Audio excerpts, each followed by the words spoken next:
According to the Gun Violence Archive, the United States has averaged more than one mass shooting per day. Take a second to digest that. Our uniquely American problem: more mass shootings since January 1st than there have been days in the year. Gun violence has certainly impacted every single person in this chamber. My district includes Michigan State University and the entire Spartan community. 8 weeks ago, we lost 3 beautiful souls. We saw 5 other students critically injured, and thousands of students, staff, and family members of Spartans traumatized by gun violence on campus. MSU students grew up in a world where children are put on the front lines and expected to keep themselves safe. These front lines are in their schools, the very places they should be safe to learn and grow. They've had to practice lockdown drills and learn to barricade classroom doors at the same time they're learning addition, subtraction, long division, and fractions. Many students have spent their whole lives scanning a room for an exit, thinking it's inevitable that they may someday experience a mass shooting.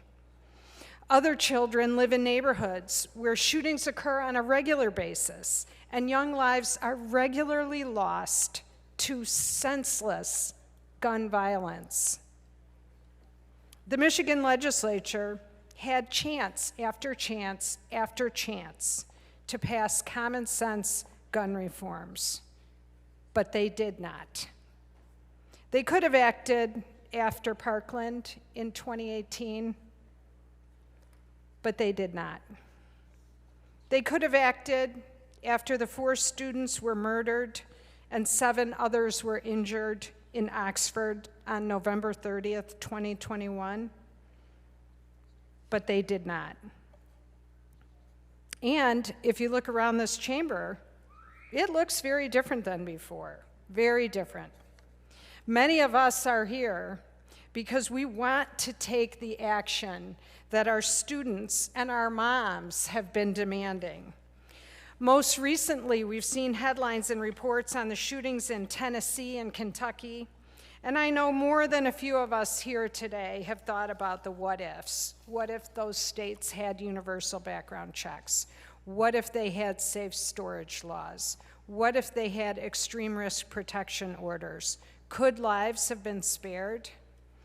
We'll never know if extreme risk protection orders would have prevented the MSU shooter, but we do know he was deeply troubled and there were warning signs.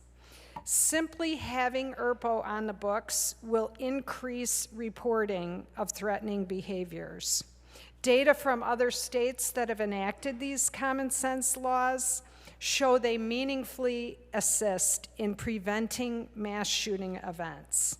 Students, faculty, staff, and parents have been here in Lansing nearly every day since the MSU tragedy, bravely and tirelessly advocating for change. They're pleading and even rightfully demanding that we, lawmakers, finally take action to keep our schools and communities safe.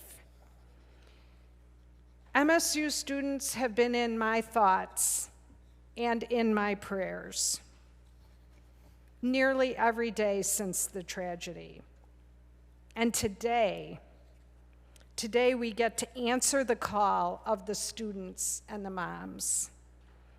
We get to act. I urge a yes vote on the package.